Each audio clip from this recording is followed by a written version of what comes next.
This conference will now be recorded. All right, I want to welcome everybody today to the SAME Leader Development Community of Interest. I'm excited for these meetings every month, but I'm particularly excited today for our guest speaker, Ms. Jennifer Campbell. Jen is who facilitates our leader development program at the national level. I was going to say you might see her at JETC or Small Business Symposium, but since we're in our virtual environment, that's not happening right now. But when we're back together, you can definitely find her at those events. Those are the in-person events where she works with our cohorts. I'm also the Seattle Post president, and we have recently started a leadership series within that post. And since Jennifer is, native to the Pacific Northwest, she's up on Whidbey Island, Washington, I invited those folks to come over here and join us this month as well. So it's kind of a LD COI Seattle Post leadership party today. So I think that's great, Jen. I'm glad you're here, and hopefully, we'll see you at some of our local events as well in the Seattle area. And so Jennifer is going to speak to us today on how to exponentially increase our leadership capacity. And just a little bit of a background on her. She served in the Navy for more than 10 years, flying over 40 combat missions and developing future leaders at the U.S. Naval Academy. Jen has led teams through intense operations and high visibility transformations, and she discovered firsthand the power of authentic leadership and coaching as a leadership skill. She founded worldAWAKE 15 years ago and has since logged thousands of coaching hours with hundreds of clients across several sectors, most notably in the AEC industry. She holds a Bachelor of Science from the U.S. Naval Academy and an MBA from the University of Washington. Go Huskies. She earned her professional certified coach designation through Georgetown University. And I've known her for a few years now. And in that short time, she's just an incredible person and somebody that I'm proud to call a friend of mine now. So Jen, I'm going to hand it over to you. Thank you so much, Caroline. What a great introduction. It's really been such a pleasure to get to know you and to get to know more of SAME and be a part of the LDP program. It's just been really great to meet all the folks and hopefully influence those leaders for life. So thank you for the introduction, and glad to be here today. As she mentioned in my intro, coaching is something that I started learning as a leader myself. And that's where I'm bringing this information to you today. I understand you're part of this group because you are passionate about developing leadership, whether it's in yourself or in others. And so I've titled this How to Exponentially Increase Leadership Capacity, because I see coaching as one of the best ways to do that. And I started off with this slide where you've got this picture of, makes us Navy folk feel a bit at home to see this. But it's not just that, it's to see a graphic of the wakes of these big ships. And this is the thing that really great leaders do. They create leaders in their wake. And when you learn the skill of coaching, you will be able to do that more powerfully as well. So with that, I want to get to the next slide here, and that's my first question to you. So get ready to leave some notes in the chat box. And that's where I want you to get started, is this question. What do you think is the #1 way to develop leadership skills in somebody? What are the things that you think would probably be at the top of the list? Practice, I see. Practice. Thank you, Tasman. What else?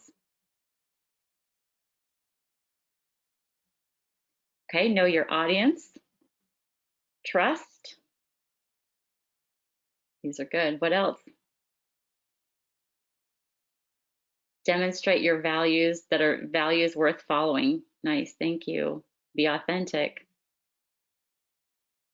Being in a job. Okay, good. A new platoon leader. Great. These are all really on track. And here's how I would phrase it. It's right here, increased responsibility, right? Being given the keys, whether it's to the car or to the new platoon, right? So, but when you think about giving somebody increased responsibility as a way to develop their leadership skills, what comes to mind for you? Because it's not an easy thing. Otherwise, we would do this all the time. This wouldn't be an issue, right? We wouldn't even have this conversation. But it's because it's not easy. So, what things come to mind about challenges or concerns that you'd have around giving someone increased responsibility? More chat box, please. I'd love to see your thoughts. Trust. So, Eric says trust. Yep. Being able to trust that Good. they can do it. Mike, thank you. Can they handle it? Will it be more work for me? Those are a couple of big ones, right? Are they ready for this? Is it going to be just easier to do it myself? Okay, be afraid of leading them down the wrong path from Eddie. Thank you. Yep. Yeah, they could go off in the wrong way. And then if you've let go of some of the reins, then what happens, right? There's a lot at risk. So yeah, I think that that's a good question about, are they ready for it and can they handle it, typically comes up. What if there's no immediate opportunity for a promotion or something where they're going to get that increased responsibility or get the recognition for the added responsibility that they're getting? That might be another one. Another one I don't see come up explicitly, but this is a fear for sure, is what if they fail and what will that cost me if they fail, right? Um, and then again, that piece about, would it just be better for me to do it myself? Is it just going to be faster? Is this going to take a long time? I see another note here, help build their skill set in anticipation of the opportunity. So yeah, there's a lot of different directions you could go with that skill set development, right? And you don't even know what skill set is necessarily going to be required for that responsibility that comes up. Okay, thank you. So in coaching, the cool thing is that it really is a way to help people take on increased responsibility and for the coach or the leader to feel comfortable giving that responsibility. And not only to feel comfortable with it, but to really understand that this is truly an investment. And you've got, it's not just like I'm throwing money in there in the bank, hoping that it's going to make me money right at some point. It's truly when you learn the skill of coaching, you can trust the process, right? Just like if you have an investment advisor, they help you to trust the process of investing. That's what I'm here to do, to help you think about using coaching in this way. So can you coach all the time, everybody, for every situation? It's not really appropriate to do it all the time. So I'm going to talk with you about 4 different things. The first one is tell. So when you tell someone how to do something, you are the one doing the thinking, right? They're following, they're just allowing the information to come in. And so when we use tell, it's generally because the person does not have a lot of skill or experience, and we don't have a whole lot of time to do anything else like teaching or anything more, right? So it's just direction. It's do step A through Z, right? It's just do this, now do this, a lot of hand holding, and again, a lot of just pure direction. So you are the expert here. Another method is teaching. So a lot of leaders I talk with see themselves as teachers, and that can be good. You're explaining how to accomplish a task, and you're also teaching them some standards. You might be teaching them where it came from. You're teaching them maybe how to interpret the environment. You may be teaching them about how the process was developed. There are a lot of different things you could do in teaching somebody, and that's really good when you want to teach repeatable skills and you have time to invest in it. So a little bit more time intensive, and you've got some repetition that needs to happen. Another approach is mentoring, and I heard some conversations about mentoring here. I know that's a part of the LDP, and that's really important because this is where the mentor shares their expertise, their own path, right? They provide the career guidance. They help to retain talent, because the idea is as the mentor, if I can teach the protege how to succeed in this organization, they're likely to take those steps and succeed in this organization. right? So mentors share their stories about their own experience. They make introductions to people in the organization. So that's another benefit of having that mentor that's more senior too. If you're the protege, is that they know people and things that you don't know, right? So they make those connections and then educate about the organization. The fourth one is coaching.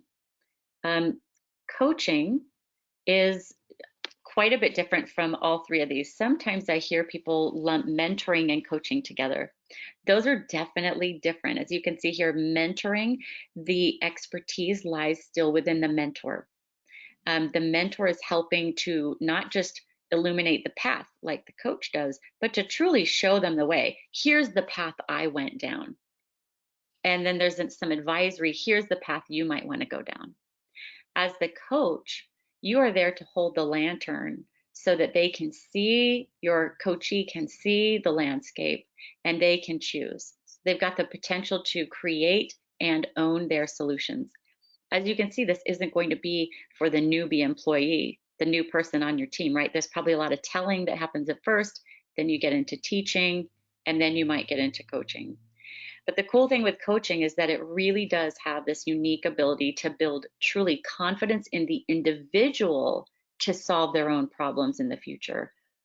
The difference, a big one between coach and the other three, tell, teach, and mentor, you could put advisor in there as well. I think advisor and mentor could go together, is that the expertise in those other three lies in the teller, the teacher, or the mentor, not in the recipient of that. So what happens is when the recipient follows the direction, follows the teaching, follows the mentor's path, and they have success, they can't fully own it. They didn't develop it themselves. Part of that ownership lies with the other party. In coaching, when the coachee develops their own solution, they own it. They own the success, they own the failure, nearly 100%. So when we talk about increased responsibility being the thing that develops leadership, we're really, if you can spend more of your time in coaching, you're going to see a lot more of that opportunity for them to fully take ownership or responsibility. And for you as the coach, again, if you learn how to coach well, you can start to develop more confidence in the process. You can let go of that more, to that point of, am I afraid that they're going to potentially go down the wrong path? Is it going to take too much time? What if they fail? What's going to be the blowback? You'll get more confident with that as you practice the skills of coaching. This is one of my favorite quotes from James Flaherty about coaching. He says, coaching is not telling people what to do. It's giving them a chance to examine what they are doing in the light of their intentions. So this is a big contrast to these other three, right? It's not advising, it's not telling, it's not teaching. It's creating the conversation. Talk about give them a chance. It's that giving them a chance is creating the conversation where they can thoughtfully look at how they've been approaching things and how their approach lines up or not with what they're intending to create or what they're intending to do. And so the coach holds that space for the examination to take place. Again, very different from the other three roles. So here's some of the basics about how coaching works. It's focused on goals. So this is a big contrast to therapy. Some people conflate coaching with therapy. Though coaching can be therapeutic when it's practiced well, the intents are different. And this is one of the big distinctions. Coaching focuses on the future and goals primarily.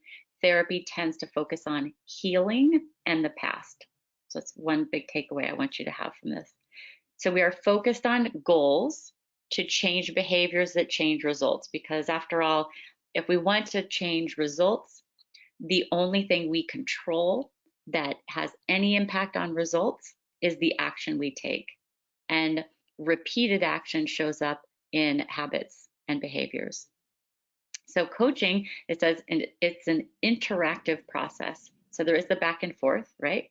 The coach asks thought-provoking questions to help the coachee discover a new perspective.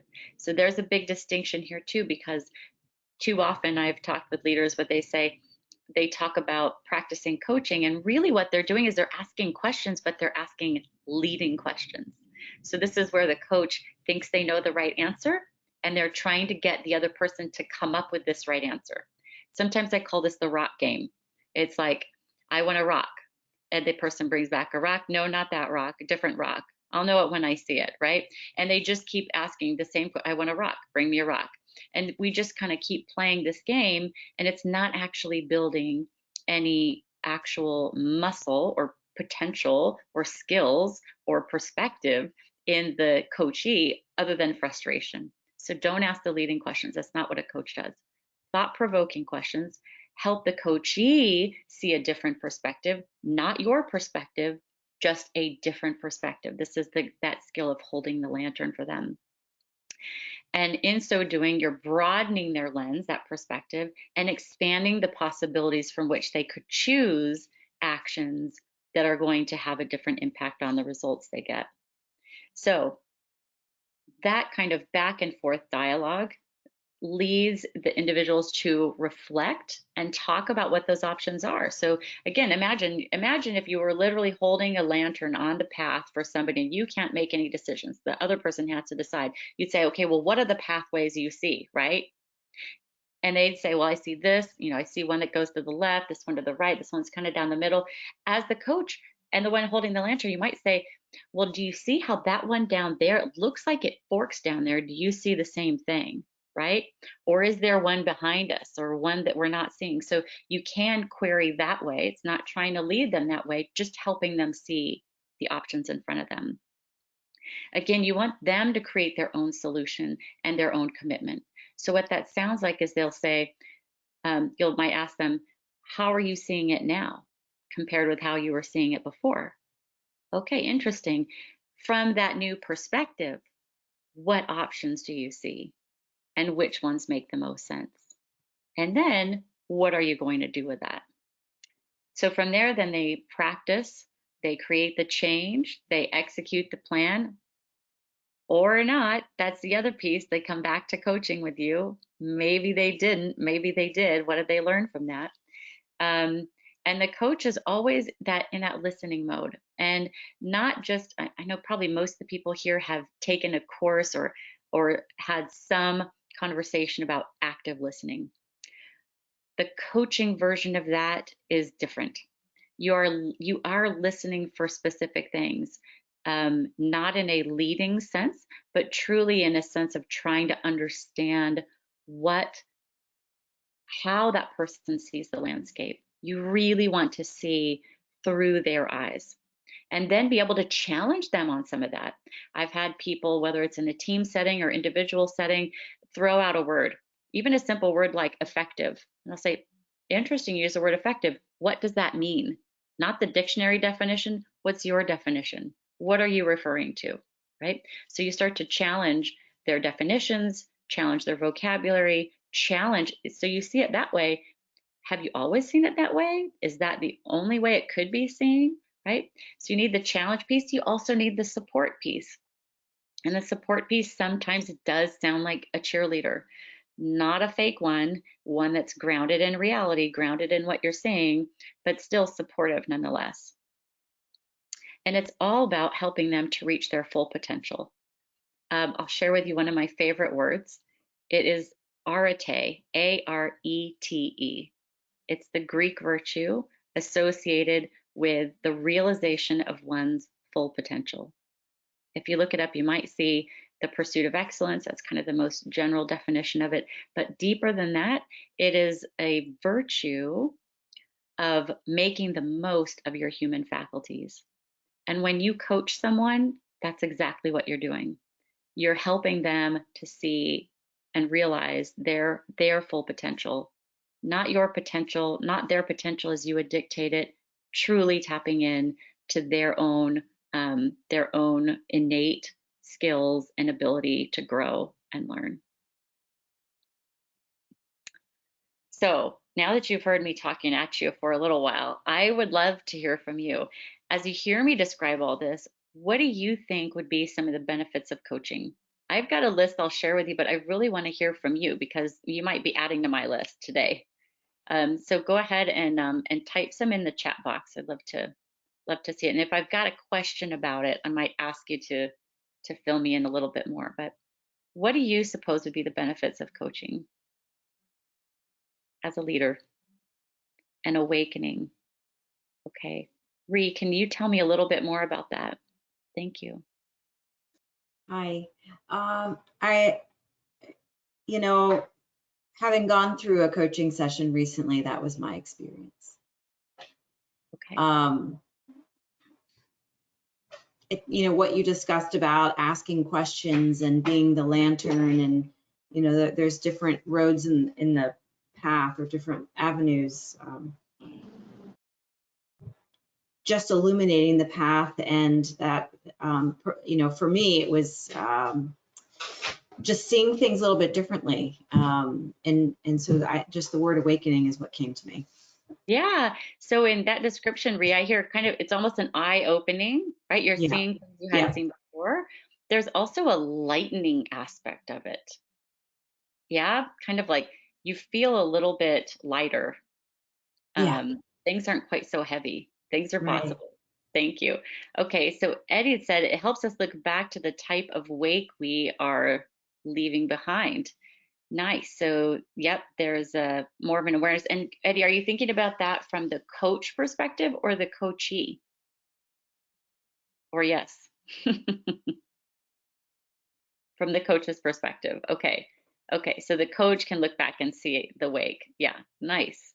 You can actually see people developing. You start to know your investment is paying off.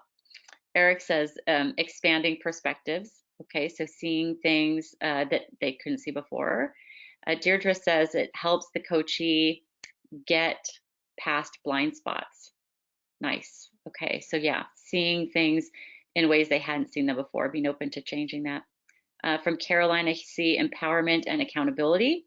Okay, empowerment, generally speaking, they feel like they can go do something, and the accountability, they're going to be held accountable for the results. Eddie is saying you could see your legacy. Nice. Yep.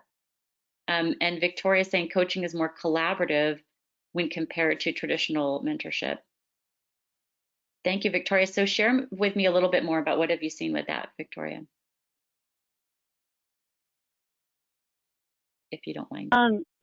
I think for me, it's, mentorship just has this kind of formality that kind of follows it, and it follows in the mind. And when you start talking to somebody about, I want you to be my coach, it's, I want you to call me out on what I really need to improve, but I also want you to cheerlead for me and motivate me at the same time. So it's a balancing act between the two versus I'm coming to you for just advice.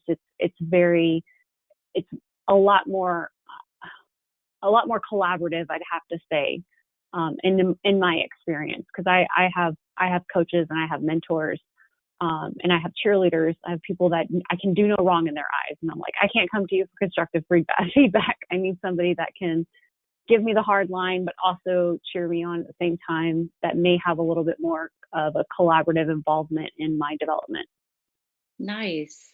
Yeah, I like that you bring in the word collaborative. And in that sense, it can really start to teach. And I don't think this is on my list, but I really appreciate it, because you're right. The more you are in that kind of energetic exchange with someone who might even be senior to you,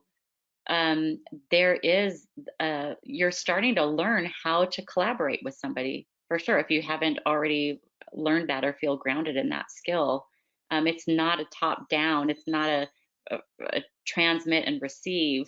One is transmitting, one is receiving. It's really an exchange. It's nice. Thank you. Josh says, I'd say it's a difference between sharing experiences and mentoring versus uncovering potential in coaching. So, yep. And there are benefits to both. Absolutely. But getting to uncover potential, yeah, is coaching. Deirdre says both parties have an opportunity to grow. I love that. And I think in mentoring, that is possible too. In fact, that can be one of the benefits of mentoring that's done well, that does have a bit more of that energetic exchange, where the mentor is open to learning from the other.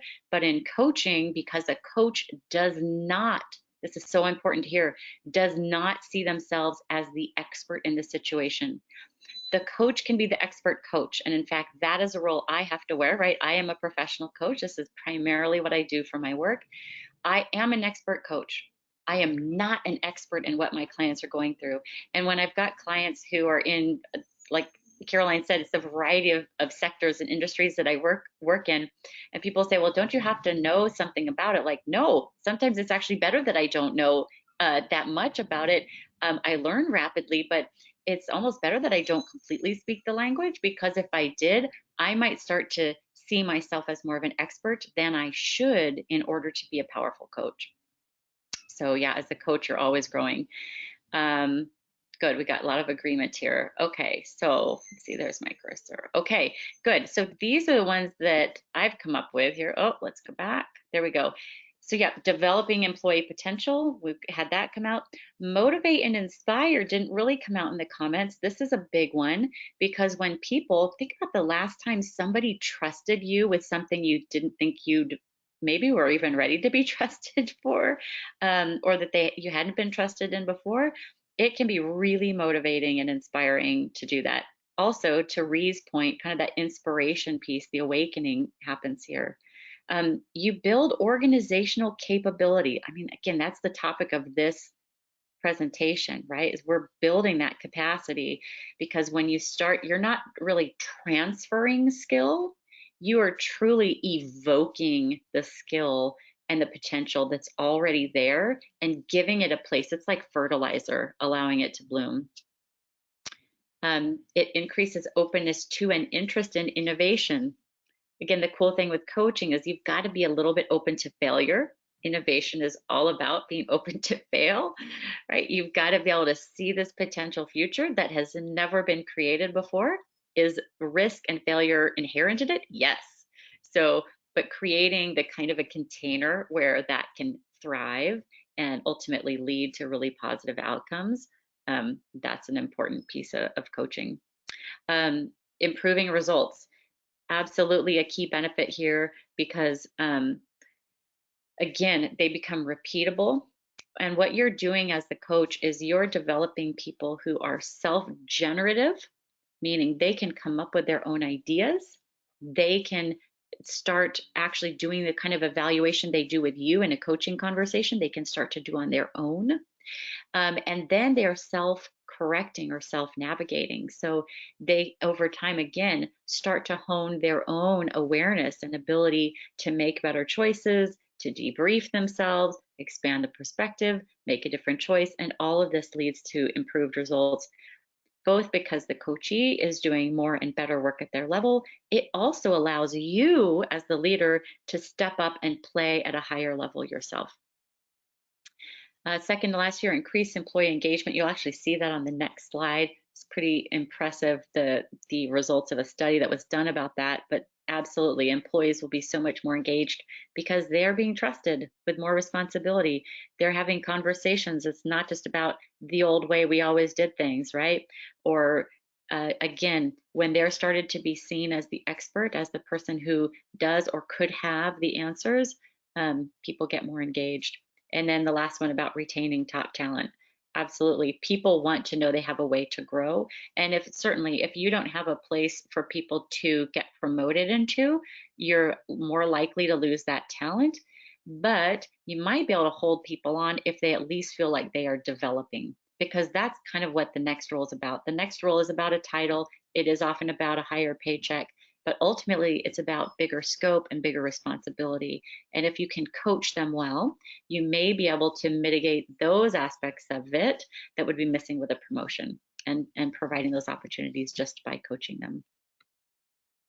So here is the study I wanted to show you, done by Zenger-Folkman, looking at skill levels in leaders around coaching and developing others. And what both of these say, if you look to the bars on the far right, you see top 10%, right? You've got the blue on the left and the gray on the right. What this is saying is that those leaders who are in the top 10% in effectiveness at coaching and developing others had much higher employee engagement in the blue and much higher committed employees on the right. So again, this is basically saying the more skilled you become at coaching and developing, the more your team is going to be engaged and committed. So this is one thing I like to share with folks because they start to get really excited about coaching. And then some of them just are purely excited about coaching. Others, the skeptic voice starts to come in and says, yeah, but this isn't for everyone. They start to think about people on their team. I think, oh, I probably couldn't coach Sam, or I couldn't coach Jill, or whatever, right? Like for whatever reason. Well, this chart is here to help you understand why. So if we look at this, the skill will matrix, this is what I call it. So skill is on the left, will is on the bottom, right? So we've got, sorry, will, you could say will is the horizontal and skill is the vertical axis. If you've got someone in the lower left, so they're low skill and low will, often you're talking about new employees, right?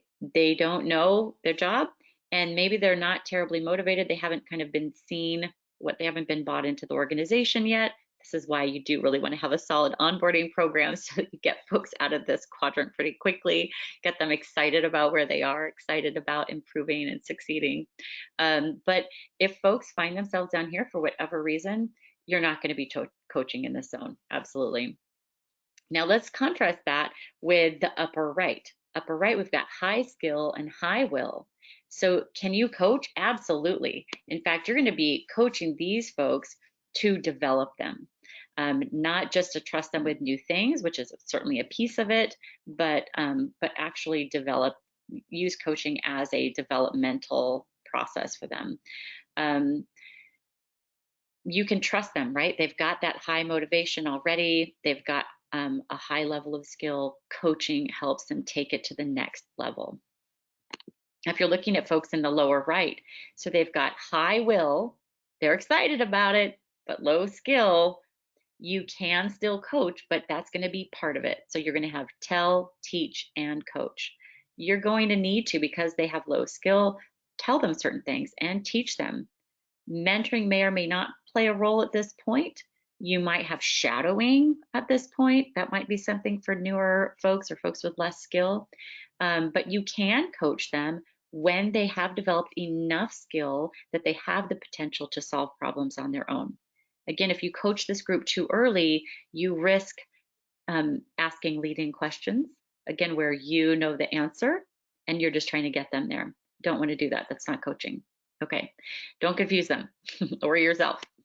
In the upper left quadrant, this is a really sticky group, right? Because we've got super high skilled folks, low will, not motivated. So you're going to see performance lagging here. I know in the Navy, these were the folks we said were on the road program, right? Retired on active duty. You got definitely upper left quadrant is that group. The challenge here is that these are often some of the sages in the group, or people they're looked up to for their level of skill and their experience.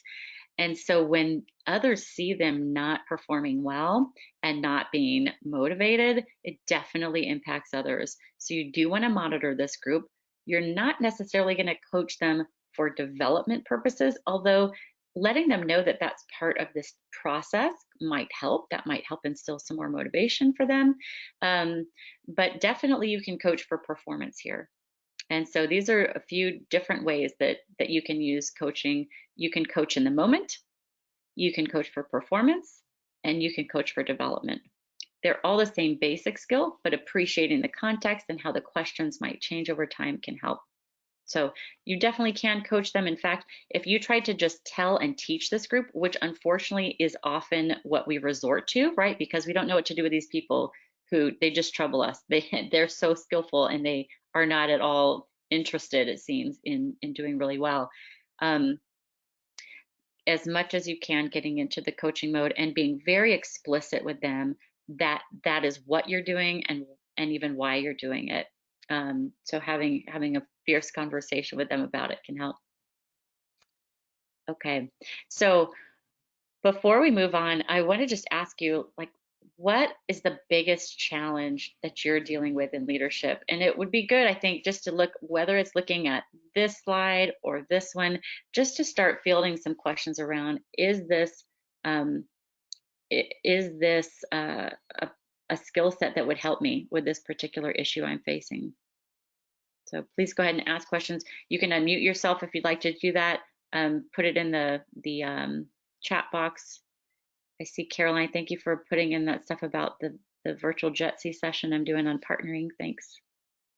Okay, so Mike says carving out time to coach is a big challenge. Okay. Can you tell me a little bit more about that, Mike?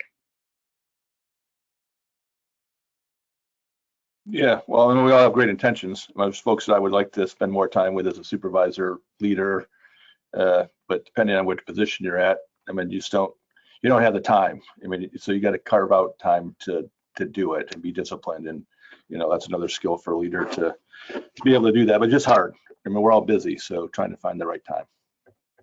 And, I appreciate your bringing that up, because I think that's really a common struggle. One thing I would say is being really clear with yourself and also with the other individual about what the goal of using a coach approach would be. What is our intended outcome? What's the problem we think this is going to solve? What is this going to lead to for the individual, for yourself, for the organization? And actually not just holding that yourself, but starting to bring them in to that conversation, because then now it's not just you investing the time, it's them investing the time in an outcome that's worthwhile to them. So if you can just at least have that conversation, and actually the goal setting conversation in itself is really important for coaching just in general, but that might help you both find not just enough time, but kind of the right time, the right amount of time at the right time. Lots of time. Thank you, Mike. And Michael Herman says getting comfortable with the process. And is that getting comfortable with the process of coaching? That's a challenge. I think that's what I'm seeing. Yes. Okay, good. We're going to talk about that in another slide here coming up soon, because you're absolutely right. Getting comfortable it takes a little time in itself. Nice. Victoria says the coach has actually helped me overcome the symptoms of imposter syndrome I feel at times. Sometimes it brings up those feelings of imposter syndrome. Imposter syndrome is definitely real, and it can really squelch our sense of potential, right? Because it's basically on the flip side of that, it's basically saying like, really, do you really belong here? And everybody who's worth their salt has imposter syndrome at one time or another. That's kind of how I would say it's kind of a measuring stick about like, how good really are you, and how authentic and ethical even of a person and a leader are you. But absolutely, I had a client ask me to go into that just earlier this week, so get it. Okay, there are a lot of things that are possible with coaching that attempt to get at the big struggles that I hear leaders working with day in and day out. And one is just productivity, getting things done. To Mike's point about finding enough time, coaching can definitely help with that. It is an investment. Again, being clear and collaborative with the coachee about that will be helpful, but over time it can absolutely dramatically increase the productivity. It can also create that spark for innovation, right? Innovation, creativity, because now this really, if you stand by the process of coaching, sometimes, and actually not infrequently, the coachee will resist it. There may be times where they say, I just want the answer. I know you know the answer, Mike, just tell me the answer, right? And that's not the approach we want to take, because it's not actually building the muscle. If we're taking the time now of the conversation, let's make this count.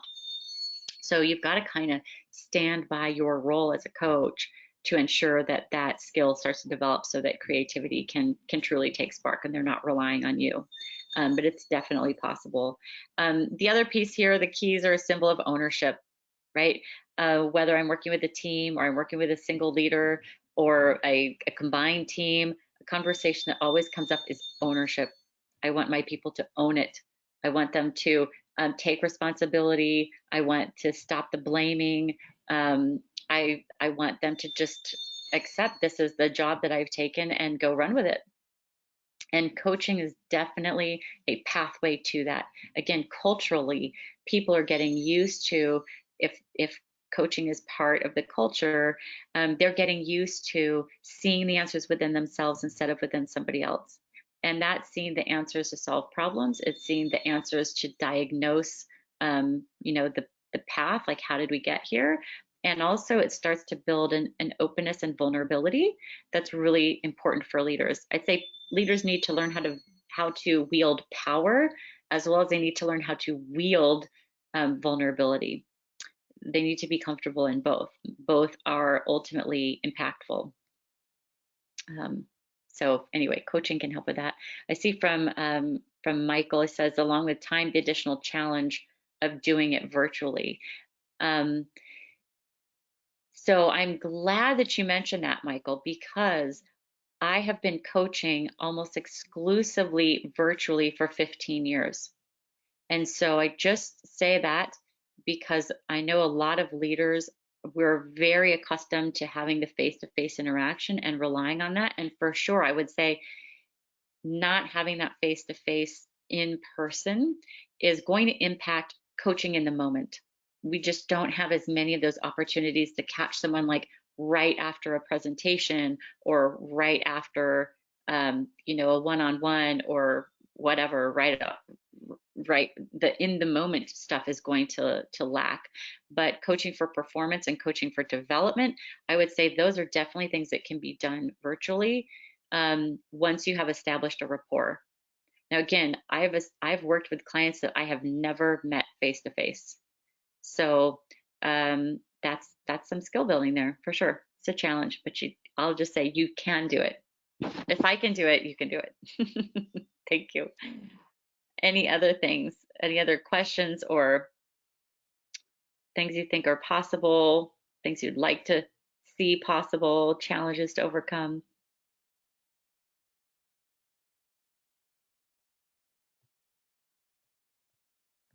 Okay, let's take a look at one of my favorite quotes then. From John Whitmore. He actually wrote the first book that I picked up on coaching, called Coaching for Performance. I highly recommend it. Here's what he says. To use coaching successfully, we have to adopt a far more optimistic view than usual of the dormant capability of all people. Pretending we are optimistic is insufficient because our genuine beliefs are conveyed in many subtle ways of which we are not aware. This may sound like fluff. It also may sound like, yeah, okay, no brainer. Why are you even talking about this, Jen? And I'd say because this is truly the thing that a coach has got to believe and embody. And it is not easy to be optimistic, especially if you have dealt with, if you've ever been the leader of a group that's called like the land of broken toys. Oh my goodness, that's hard. That can be really hard, right? You're dealing with a lot of folks who are struggling, or you've just been in the business enough that that you've seen the struggles. You've seen people who don't seem to want to grow, and so it's easy to be skeptical or pessimistic. I once was teaching, I do this workshop, multi-day workshop for organizations, teaching leaders how to coach. And it was with another federal agency, and it was with a group that typically works with wounded warriors. And what was really sad was one of the guys said, well, what if the person you're coaching thinks that they can do something that you just know isn't going to happen? You just know it's not realistic. And I looked at him and I said, you should not be that person's coach. If the way that person sees themselves is not the way that you see them, you need to find them somebody else. because the coach has got to be able to see not only where they are and where they can be, but even beyond where the person thinks they can be. If you can't do that, do not coach the person. You have no business doing it. It doesn't mean you're a bad leader. It doesn't even mean you're a bad coach. We all develop these filters for one reason or another, these stories that we can't get out from under, other people can't get out from under. It's okay. Own it and step away. Let somebody else be the coach for that person. So you've got to have this optimistic view. Because again, if you don't, you are not going to really be holding the lantern for them to see the entire landscape. There are going to be these subtle ways that you may shut down paths that they really want to go down. And again, if you even start shutting down paths that maybe they are not going to succeed going down, if you start shutting it down, the learning is not theirs. You're playing the role of teller or teacher or advisor or mentor. You're not playing the role of coach, because they won't own the failure and they won't own the success. So now here's the challenge: how to be optimistic. This is getting to one of your points, and I think this was maybe Michael who brought this up, and that is like actually feeling confident in the skills of coaching. If you're going to be optimistic, you've got to also feel confident enough in your skill as a coach in order to practice optimism in these coaching conversations. And so that gets to this next question of how do you add coaching to your toolbox? It's you know, as Caroline said, I went to Georgetown University for my coaching certification program. I'd been to another one before that. I've done countless hours of coach training. I am a professional coach. I don't expect the leaders that I coach and train to become coaches are going to go down that same path. It's learning how to incorporate it as a tool. Just add it to your toolbox. So you don't have to become a master, but there are some things that you can do to add it to your toolbox. First of all, there is some recommended reading, and I've just really got a couple of books, and I've got some other articles. I will put them in a resource that you can get access to after this. But my favorite book, as I mentioned, was that very first one, Coaching for Performance by Sir John Whitmore. Very easy to read. He covers coaching in a number of different contexts, so it can make sense no matter where you are, where you're coming from. He breaks that down really well. And then the other one is Coaching for Excellence, and that's James Flaherty. There are some other, again, articles and things that I'll share with you if you want to get that after this conversation today. The other big piece is practice. And somebody else brought that up in the comments earlier. Practice, practice, practice is a piece of leader development, and it's a piece of coach development as well, for sure. Now, when you are the leader, it's hard to have the humility sometimes to practice a new skill, but that's exactly what's required if you're going to bring coaching into the conversation with your team. So you have to have curiosity, which I'd say is a combination of humility and openness. I'm humble enough to realize I don't know everything, and I'm open to learning more. Being willing to be uncomfortable with the person that you coach, to actually explain the purpose and the process of coaching to coachees, and to involve them to collaborate with you in the process of coaching, to just be willing to say, confess, I'm a beginner at this, I'm learning, there are things I'm not going to do right, but here's what I'm trying to do and why I'm trying to do it. I'd love your feedback, just know it, and also know I'm continuing to learn. So that's the big thing, is being willing to declare yourself a beginner is huge. I know a bit about that recently because I decided to declare myself a beginner in mountain biking, and it is painful to watch 10-year-olds lap you on the mountain. That's exactly what happens. It is extremely humbling, but there's so much learning that happens when you're willing to declare yourself a beginner.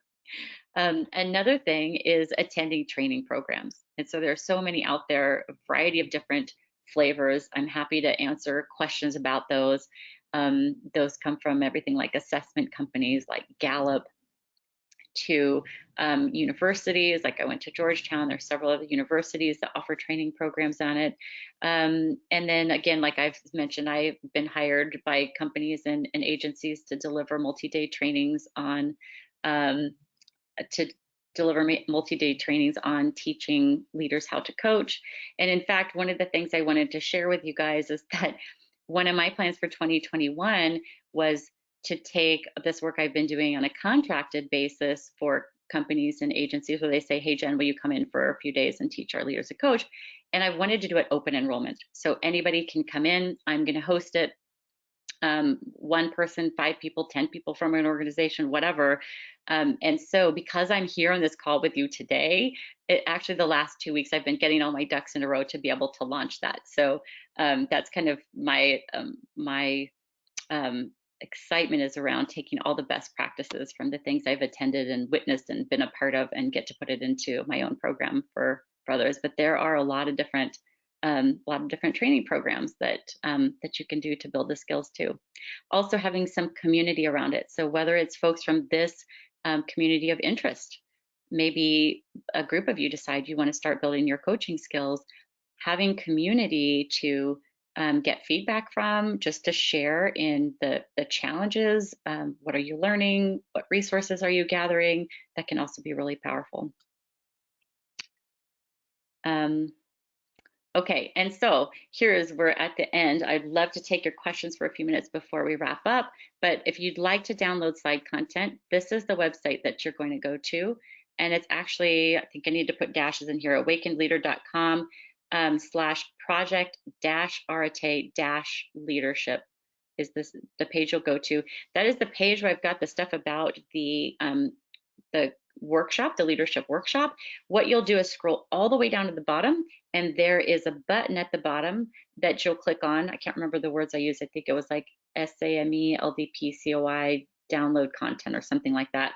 And then if you click that, you'll be able to get content from our session today. So anyway, look forward to taking your questions. We've got again about 8 minutes or so left. What questions do you have for me? You can unmute yourself and come up or put them in the chat box.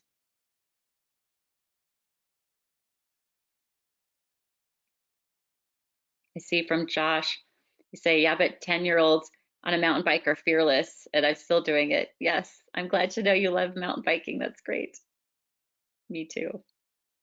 It'll only be my second season this season, but I'm going to be learning how to go down steep trail. That's my edge right now. What questions you guys have? Please, not all at once, but I do want to hear them. Okay, Ree asked, how long was my coaching program at Georgetown? A 6-month program. I think my cohort was unusual because we had Snowmageddon in there when I went through, and so I think it ended up being an 8 or 9 month program, but generally 6 months. Typically there was on the order of 6 months to a year.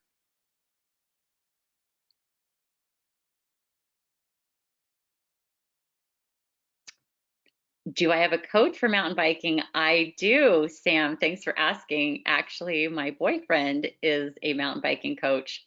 And so, yes, absolutely. I would not do it without a coach. Even if I didn't have the inside scoop, I would definitely be working with a coach. Josh asked, as far as coaching certification, what's a good place to start and what might be a good level to aspire to that would be helpful in our careers? Can you tell me a little bit more about the question, Josh? So place to start in terms of a school to start with, or like in terms of how you should be practicing it?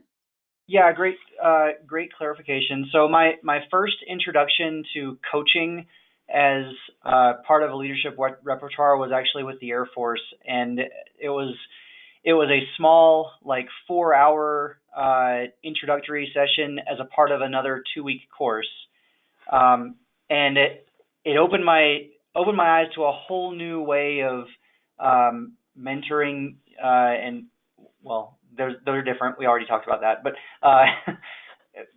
yeah, mentoring young officers and other folks that I work with on a regular basis. But I still don't know, okay, where's my starting point for certification? Do I need a certification? Is there some other path that I can take to just get better at coaching? What's a good goal, I guess? Yeah, So I would definitely do a multi-day program. So you've got the 4 hours, and actually for the LDP group, we'll be doing a 3-hour session on coaching coming up in April or May as a wrap up to their year. And so are you going to learn coaching, how to coach in that period of time? No, you're going to learn some of the basic skills and some of the format, but you really do need a multi-day program in order to really develop the skills. If you So yeah, multi-day. Ideally, you get to work with a coach, like a professional coach. So in groups of 3 or 4, you've got a coach dedicated to that group to help refine the skills and provide feedback. And it's a multi-month program also. So that will just give you a sense there. Definitely give yourself 6 months to start to feel truly comfortable coaching. And then you'll be developing more from there. But I'd give yourself a solid 6 months before you're going to feel like, okay, I know what I'm doing. And so you will probably start out with whatever conversation feels most comfortable to you, whether it's a development conversation or a performance conversation. So that would be the other thing, is kind of being clear about how you can use coaching in different contexts, and then focusing your attention on developing in that area. That can be helpful as well. So you're not feeling scattered, because this is what I see leaders do when they practice, is they start to get scattered. They kind of try to practice everything at once with everyone in every context. And I think that just gets to be a bit much. But when you can break it down into the skills, like the first skill is learning to listen. Just listen in a different way. What am I listening for, right? Just really practicing that. The questions almost become irrelevant. You're really focusing on listening. Then really start honing in on the question asking. Another big piece is mastering your physical presence. Are you connected to the person that you're coaching? What are you noticing coming up in your body? What are the intuitive hits you're getting, and how do you communicate them? So again, just if you can look at it as a foundational, let's start with listening, and let's build on that. When we start asking better questions, let's build on that to start working with the presence that we're bringing to coaching. Let's build on that to tie this stuff together. Hope that helps, Josh. It's definitely a long-term journey. Absolutely. Thanks. Yeah, thank you. Any other questions before we go?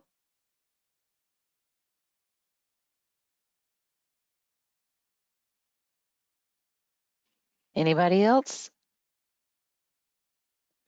All right. Thank you, Jen. I really appreciate you joining us today.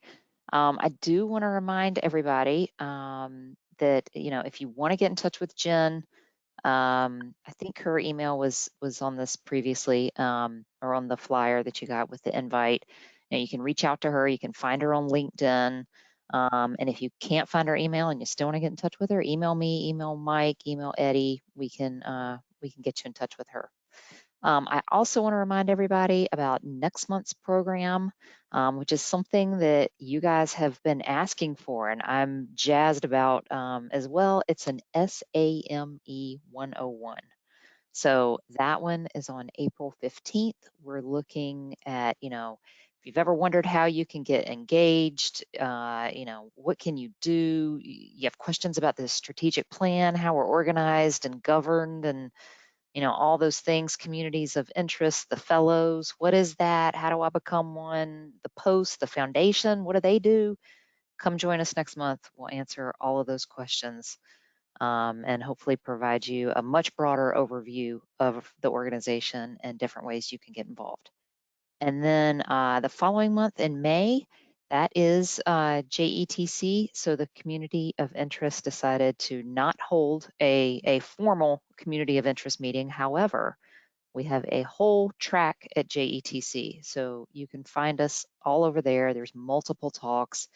And I plugged the one for Jen in the chat, but you guys are chatty, so you may have to scroll up a little bit to find it. But if you want to hear more about Jen, she is speaking on Friday, May 21st from 1 to 2 p.m. That's Eastern time. And she's looking at partnering sessions and tips for team performance with partnering. So come find us over there in May. All right. I appreciate it again, Jen. Thanks for joining us. Thanks, everybody from the Community of Interest and the Seattle Post. and I hope you have a good afternoon. Thank you, Caroline. Thanks, everybody. Look forward to seeing you soon. Alrighty, bye. Thanks, Bye-bye. Jen. Thanks, Jen. Have a great evening. Thanks, you too.